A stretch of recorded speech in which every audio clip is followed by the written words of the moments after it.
First, Philip, how are you? I am great. I am just gonna check if I turned off the oven. Wait. Sure, no worries. Um, yep, all good. I'm like, my schedule today is a bit weird because I just did some interviews before this, and then I had to start cooking to Yeah, then pause the cooking to do this, sure. to then go back to cooking later. So I just wanted to make sure that I'm not, yeah. Yeah, I just ate, so it's weird these days, balancing schedule. Have you found as a musician that it becomes that your daily routine or your daily life has become very strange as opposed to what you're used to? Not really, because I live in Okay. Sweden. Yeah, fair enough. Fair enough. We haven't had any weirdness going on yet. I think it was just yesterday that it was mandatory to wear a face mask while Okay. traveling, or maybe even a couple of weeks ago for a couple hours a day, but now it's for the full day. So if you're out with a bus or a train, you're supposed to have a face mask on now. Okay. But I bought a car last year, Okay. so yeah, to get away from public transport. So I'm thinking like nothing has really changed apart from like a couple music sessions with some artists has been canceled because I mean it's mostly been that people are a bit afraid of COVID, Mm, which is a good sure. thing. Like people should try to stay away from socializing way too much. The thing that has happened is that I've started working more frequently with a lesser amount of people rather than having sessions with like Sure. all these different new people. So that's probably the main difference. But apart from that, I've just kept going to my studio every day. Yeah, I think that's a very welcome thing when you have your own studio that you can get around a lot of these things. So, talking about that studio, was that the thought when you built it that you weren't reliant on anybody else anymore? Mm, a little bit of that, but also like it's not the first studio that I have. I had another studio before Okay. that that was way smaller. But yeah, my initial thought was like to get away from home. It's kind of like what everybody feels now with COVID, that you don't do the same efficiency of work. Well, some people can handle that, but some people can't. But sometimes you need to dress up and get out of your own home to start making like the real work. Sure. And I could really feel that in my teenage years, growing up to become an adult. And I just felt like if I want to have this as a profession rather than like maintaining a hobby or an interest, then I need to make sure that I get out of my own way to start creating in a real way. And like having my own studio space was a way for me to feel more mature in my art and Mm, more sure. like, oh, I'm actually going to go to the studio to work. And for a long time, like for the good first 2 years of creating music or just playing around with music, making YouTube covers or whatever, it felt more like work when I actually Mm, had a workplace. Even though I just went there to, I don't know, record something that never was supposed to be released at all. I was just playing around and learning how to use a DAW or even like learning to play guitar better. It felt like sure. it was actual work rather than just sitting at home playing guitar. So that made me more. I got a better. What do you call it? Like. Um, when you feel like you're better, confidence. That's it. Confidence. Fair enough. This is where you can actually tell that I'm Swedish. But I'm I don't. struggling to find the word confidence. No worries. Yeah, Half the time I'm doing these interviews in English, obviously, and half the yeah, time my mind is I don't know.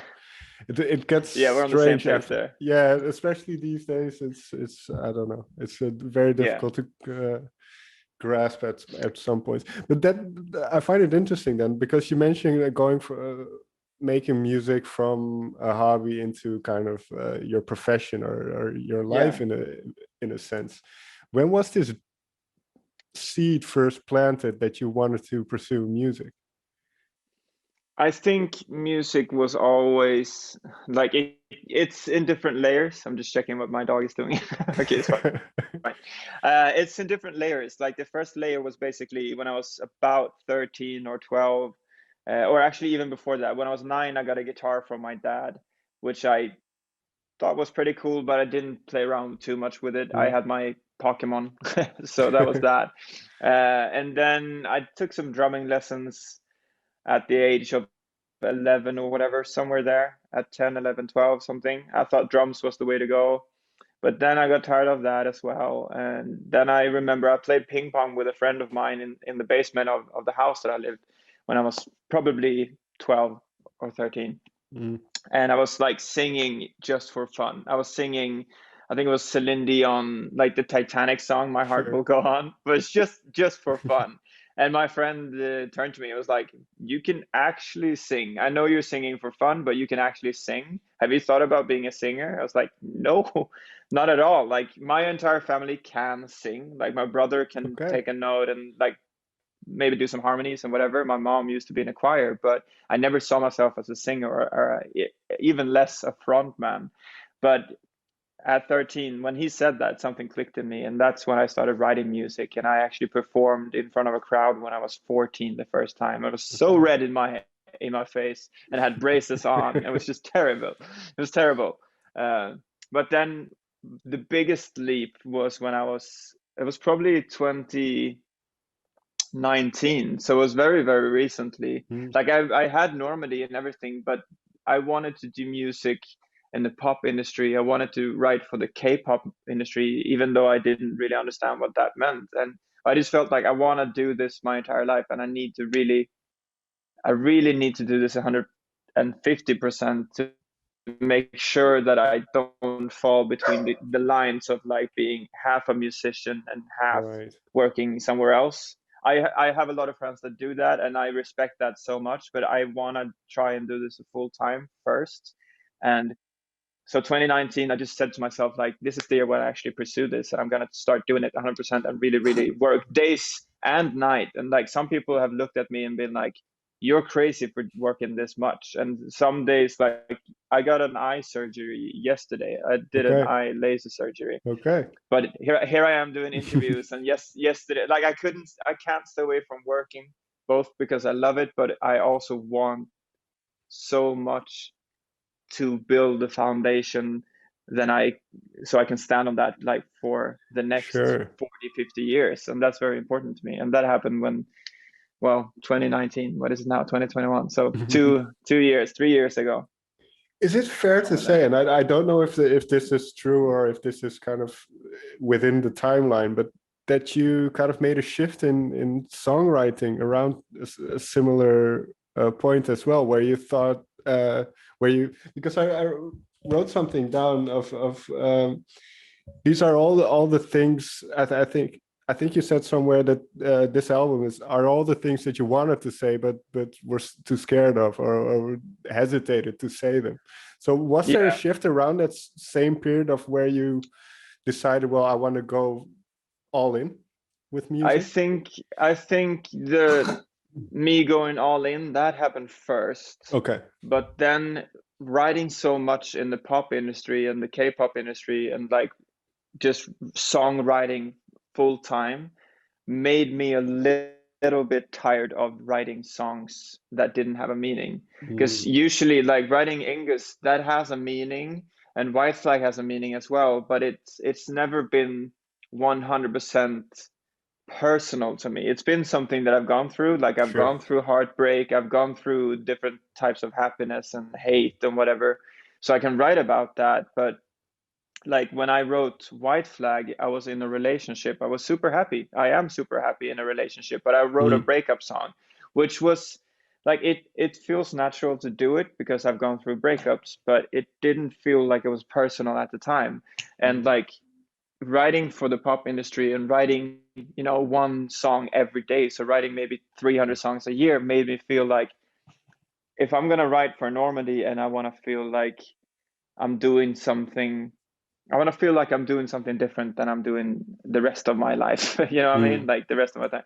So that's what when I had the shift of like, I really want to try and make something really personal that stands out from everything else that I'm doing.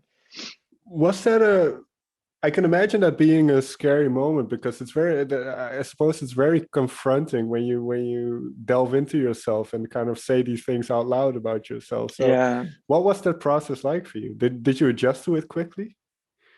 I think it I think it built up a very fast momentum. Like as soon Mm. as I tapped into that like type of songwriting, it was like, oh, this is new. I've never done anything like this. I've never written about these kind of things. And it felt like I can't remember if it went fast or if I'm just remembering it like it went fast. Because I Mm. cannot really put down in a time period or Sure. time frame when I started writing and when I didn't write. But I feel like there was never a point where I felt pressured to write a song or where I felt like, oh shit, this is never going to happen.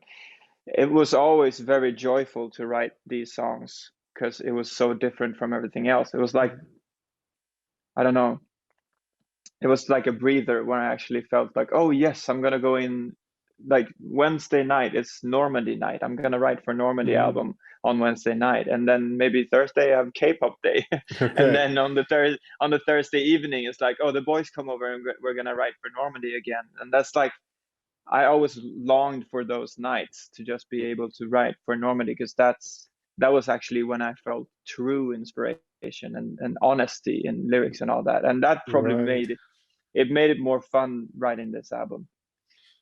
What was the first song that you started writing within this kind of framework that ended up on the record?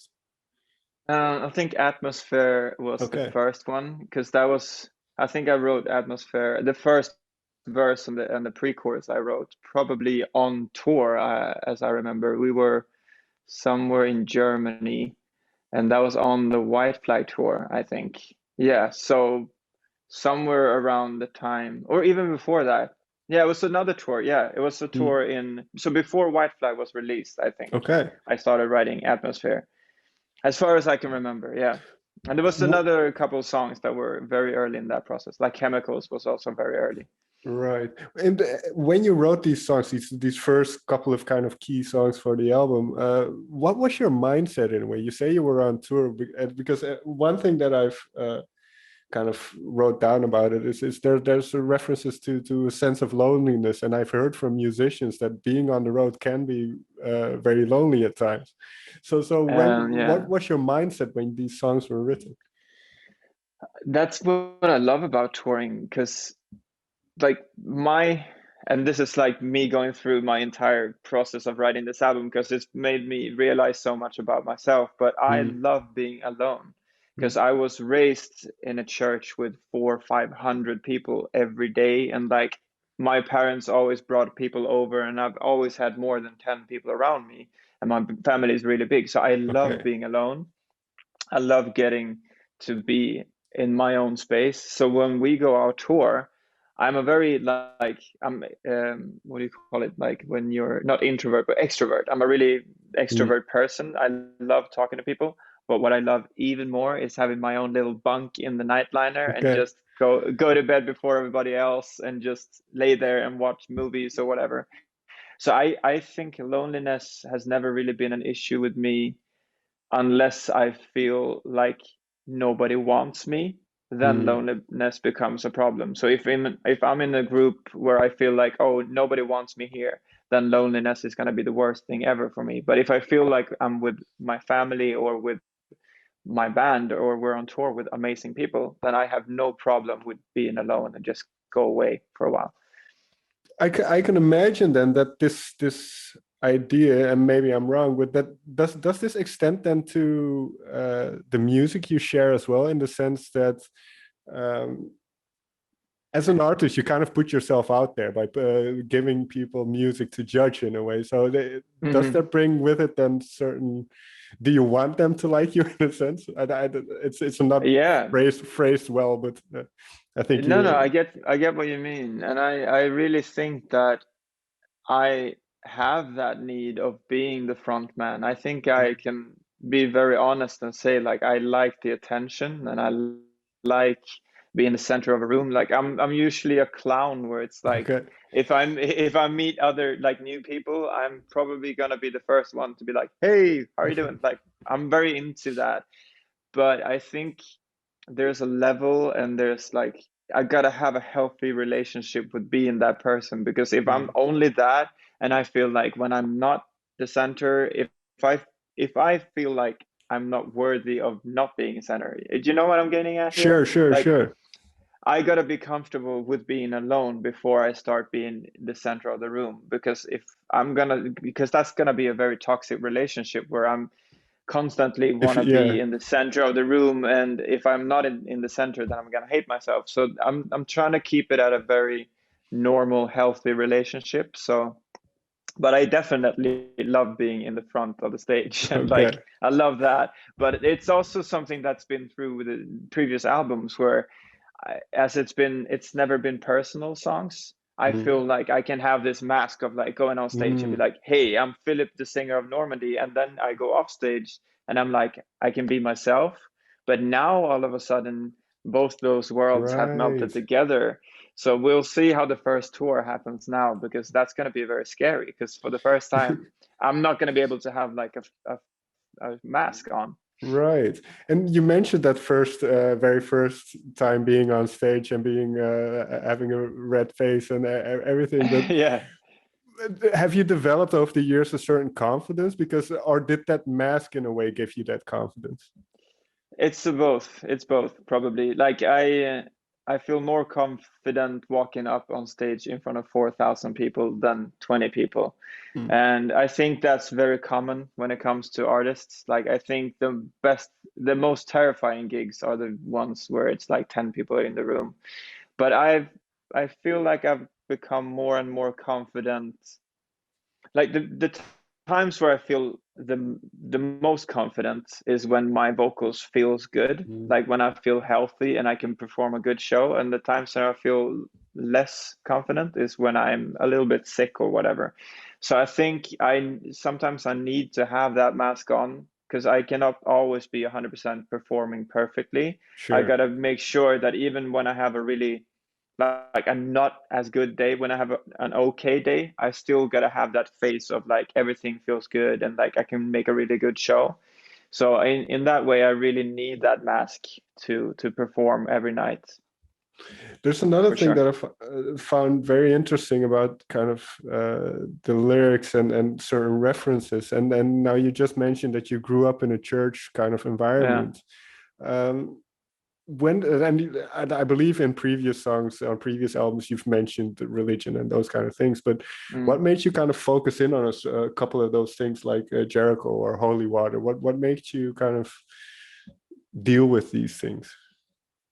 I think though, as I don't know, for every single song we wrote on this album or the lyric that I wrote on this album, I realized that the center of my like who I am today and like the reason why I went through anxiety and the reason why I partied so much when I was when I was like 18 Sure. years old, because I started drinking when I was 17. Like I didn't start drinking when I was 15 like most other kids here in Sweden. So I was pretty late actually. But I had a really bad relationship when it came to love. Like I had a lot of relationships. I fell in love very easily, and it was all of those things. I think they happened because of my relationship with church. Because Right. up until the point where I was 13 years old, my entire identity was built and connected to religion. So I was a religious person. Sure. When somebody asked me like, "Oh, what can you say about yourself?" "Oh, I'm a Christian." Blah, blah. Mm. I centered myself in that ideology, in that group. And I think people do that all the time, and it's not always religion. Like some people, when you ask them and they're like, "Yeah, so I'm a feminist vegan." And it's like, "Oh, Sure. but yeah, I mean, it's nothing wrong to be that. I am as well." But it's like I didn't want to be attached to only that thing. So I disconnected to that thing and I wanted to become my own person. But that also made me realize that at when I was so I left church when I was 14, and then I had this really bad years trying to find my identity. Mm, And then when I was an adult and all my friends were like confident in who they were, I realized that I didn't know who the fuck I was. I was like, mm, okay, so I built my entire life about religion and then about this and then about this. And that made me chaos spiral into anxiety. So I think this entire album is about all of these different things and phases that I've gone through, but all of them are because of that religious sure. upbringing. It's nothing wrong with religion. It's just that I my entire person was built around that. And when I disconnected from that, I didn't know who I was. So I think that's a bit like, yeah, it's dangerous for sure. Yeah, that I can imagine, and especially with what you mentioned with the vegan and all those kind of label type things, it's very limiting because people are so much more than just a couple of words or a couple of labels. Yeah. But with this in mind, then how do you create a sonic landscape around kind of what's yeah, these very, very personal, very, very uh, not always easy topics to discuss? How do you kind of find the right sounds for these songs then? I think some of the songs, like usually my process, if you're talking about songwriting, then usually my process is I write the music first Okay. and then I write the lyrics. So I let the song kind of speak to me what the song has to be about. Is it a very dark song? Is it a very sad song? So with Atmosphere, for example, it was mostly those chord progressions on piano first. And that felt really sad. So it was like, okay, so this feels a bit like a breakup vibe, blah, blah, blah. And then I just had to start dissect of Mm, like, but how can I make this more into what this album is supposed to be about, like the stories that I've had. So then it became a breakup song with social media, sort of. And then like Holy Water is a very angry and powerful song, and that became that religious thingy. And I think it's hard to say when it happens, but you know when you're on the right path when mm, it comes to the lyrics. I think as soon as you start finding some bits and pieces of like, oh, but I want Holy Water to be in there. Like Holy Water, the song Holy Water, that was actually one of the first lyrics to okay. be in that entire song. It's like drunk on holy water. That's a really cool concept of saying like you're drunk on religion, you're drunk on power, you're drunk on being that leader. And then that entire song was Mm, about like 5 days of just trying to dissect that theme of like, oh, but how can I write about this without it only being about religion? Because it's for me, it's a bit of a religious song, Holy Water, but sure. it's also about leadership overall, Mm, especially these 4 years with Trump. It's been like people are drunk on being leaders, and people are also putting way too much faith in one person. sure. It's this Definitely. it's the same thing in religion. It's like you have a pastor, but he's still a person. He's still a human. Like I understand if you believe in the religion, but it's very hard to blindly have faith in one person and think that your life is going to be perfect after that. Because that's basically with the same thing as with Sure. identity. As soon as that identity goes away, then you're left with nothing. It's kind of, Well, yeah, it's kind of like with Trump again, with like when people follow that so hard, but then he didn't win the election. So what are the Trump people gonna do now? It's like, what's the next thing for them? I don't know. They're gonna still it's gonna follow be him. interesting. Yeah, it's gonna be really interesting how that whole Yeah, because yeah, well, not I don't want very to get cool. into American politics, No, no, no, but it's gonna no, be no, no. interesting to see. You're right. Yeah. Um, with holy, with holy water in particular, that vocal take, was that a difficult one to record? How do you prepare for something that's very emotional, very guttural in a way? Are you talking about the screams or the Well, chorus both, overall? both, because you have to Yeah. work towards the streams, I suppose. Yeah, that was a very, it's cool that you asked that actually, because it's a very tough song to nail, because it's Mm, the first demo, I just sang the lyrics in a very easy way. Like it's not a high song for me, but it needs to have a really raw aggression. So I was actually unable to record that entire chorus in one day.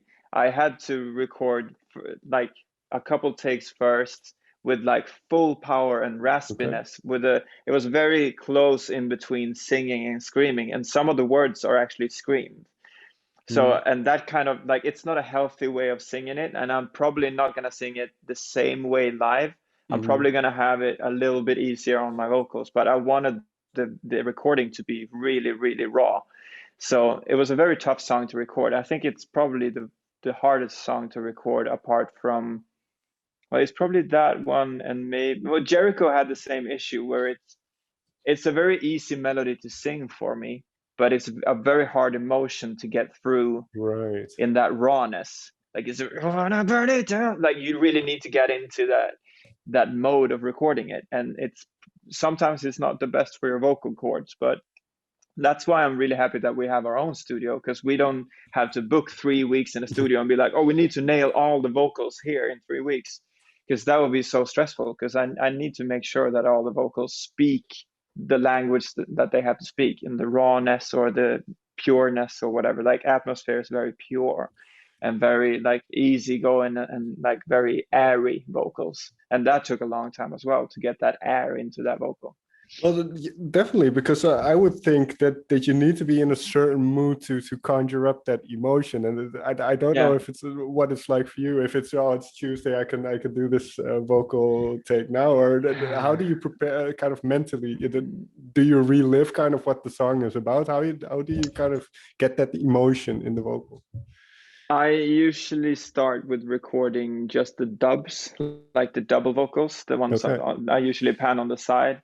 And then, I mean, I've started to realize that I don't have to record a song in a day. I can record Mm, a song, a half a chorus in a day and be happy about it. Because I know at the end of the day, I will not be able to release a song where I'm not 100% happy with the vocals. So it's got to take the time that it takes. And if I'm not in the zone for that, I go to another song, or I just go home, or I pick up a guitar and do the guitar parts. And it's like, because I have so much, like, I record all the bass and I do the MIDI drums and I do the synths and I do the vocals, and it's so much things that I can do that if I feel like, oh, I'm actually in the zone now to record some vocals, then I just start recording vocals. right, And right. if I don't feel like doing it, I'm like, okay, but I know the bass guitar has to be recorded, so I just pick up the bass. There's always something to do, you know what I mean?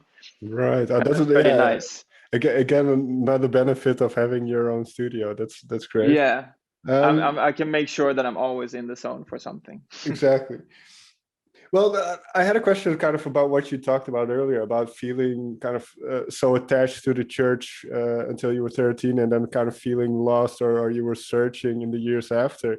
Do you have a sense where Yeah. you are now with the songwriting, with the band, and having a new record? Do you have I suppose it's always ongoing, but do you have a better sense of who you are now then? Yeah, I think I had actually, I think I found myself, maybe, if you can say that. You're always Sure. evolving, as you say, but Exactly. I think I was comfortable and happy with myself maybe 3 years ago. Okay. And I think that I would probably be unable to write this album if I wasn't prepared for it before. Because Mm, if I didn't know exactly who I was and I started diving into all this the things that I've gone through in my past with religion and everything, I think I would have lost my mind, really. I right. needed to be comfortable before I started writing this album to make sure that I kept a very safe distance from everything. Because it's my wish with this album was never to find something new about myself. It was more to understand why I am the way I am today. But most of all, it was just a way for me to tell the stories in a healthy way where I can actually have distance to it. So with Hostage for each other, for example, Hostage is about a very, very, very dark period in my time when I had something called depersonalization, where I can look myself in the mirror and I couldn't recognize my own face. Like, for a Okay. full year, I couldn't, for the life of me, understand who that person was. Sort of. It sounds really weird, but it's kind of like when you're coming home really, really drunk and you look yourself in the mirror and you're like making these funny faces. that's kind of like how it feels like you're drunk and you're looking yourself in the mirror and you're like there's no attachment there. And Mm, I needed to be sure that I was done with anxiety 100% before I started writing that song, because people who have gone through anxiety knows that even though you're done with anxiety, maybe you haven't had any panic attacks in a really long time, maybe 2 years. If there's small tinglings of panic attacks coming, you know that it can happen again. Like it can happen to me tomorrow. But I just felt like I wanted to be as sure as I could be when I started writing that song, so I mm, didn't fall into that again. Because that right. could be really, really bad for me now at 28 years old. So Yeah. you kind of you protected yourself a little bit. You wanted to be mentally healthy enough to Yeah, kind of go through that search in a way. exactly. And also so I can have something that I can tell other people. Mm. So yeah. Well, that's the interesting part, then I would say, because obviously now people are hearing the first couple of songs. The album, the full album has been released. Yeah. So, what if was that an anxious moment for you? Kind of having people, like I mentioned earlier, you put an album out there for people to judge, for people to go into your personal life in a way. I was very anxious until the point that we released Holy Water, I think.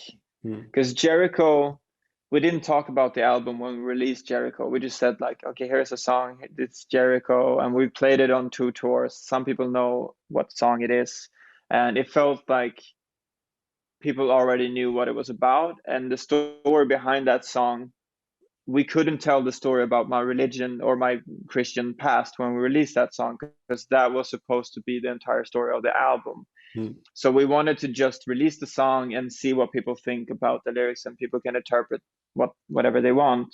And that made it easier for me to just still be behind Hmm. that mask. But when we released Holy Water, that's when it became really scary, because my parents didn't know about Okay. this album being written. And like nobody, that was actually when I had to face that, because for an entire 2 years I had been writing an album that is very personal, and it's about the story about religion and my relationship with anxiety and all that stuff, but nobody knew about it. So Right. that was the point where I actually broke the news, and there was no going back.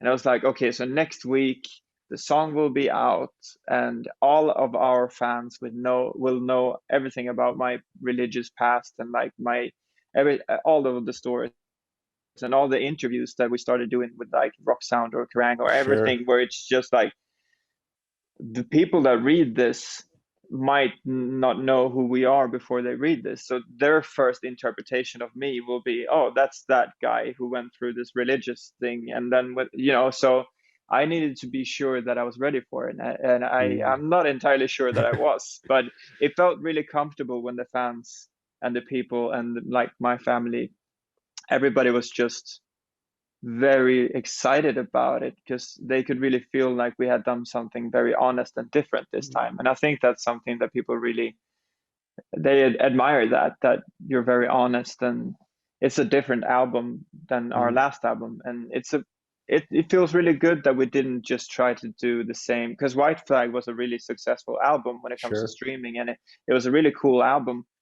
But I would be more nervous if we had a White Flag album part two, if you understand Sure. what I mean. It's like, if it's so different from the last album that I feel confident releasing it, because it's like no matter what happens, it's a different album. So they won't compete with each other in that way. Mm. But also it's very honest. So this is true to who you are. So then Yeah, whether people like it or not, it's still true to who you are. If you just made a exactly. second version of an album you've already made, then you kind Yeah, of feel guilty maybe in a way. You kind of feel, okay, I'm exactly. trying to get away with it or something. Yeah, so now it doesn't really matter if the songs Right. break through or not. It's gonna be an album that I'm really happy that we did. Right. Final question then, because you Mm. mentioned, you mentioned Jericho has been performed live, but I assume most of the other songs haven't. Yeah. What is it like to release an album in this time, to because I would say that the band was kind of moving in an upward trajectory, like you said. White Flag was Yeah. successful, you were going well, and then now we're living in this world where live music, at least where I'm in the Netherlands, Yeah. music is just not happening. Yeah, it was a big, I don't know. I think everybody went through the same thing here when COVID came, and it was like we had some really, really cool tour plans with Russia, and we were supposed to go out with Our Last Night, and there was some really, really cool things happening.